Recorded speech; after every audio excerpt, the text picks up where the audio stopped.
On to Jet Airways, we spoke about it. It deferred the proposal to amend the Articles of Association. Chairman Naresh Goyal said the resolution to amend it will be taken up after getting the regulatory approvals for the deal. Kartika has more on this. Kartika, you are with us now. Just put this into perspective.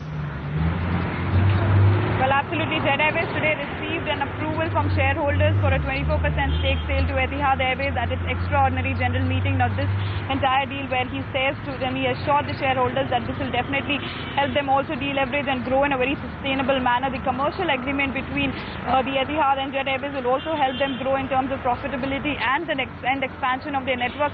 Clearly, at this point, he also said that the proposal to amend the Article of Association will be done only post the regulatory approvals have been given by the SEBI, and however right now he said that at this point the deal, the preference shares, the allotment to Etihad has also been approved by the shareholders. However, the entire process will be done post the approvals completely given by the regulatory way.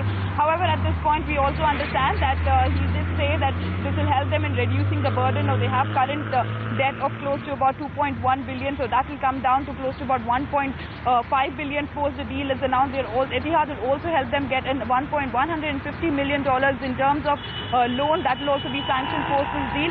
He sounded pretty bullish about the entire deal. The process could possibly go on. However, on talks on how the amendment for the Article of Association will be done, that will be taken place once the entire regulatory approvals are done. So there could be another AGM possibly going forward with seeking more approvals from the shareholders. They had to rush for the board of directors meet, but clearly at this point he has got the approval from the shareholders on the entire stake sale of 24%.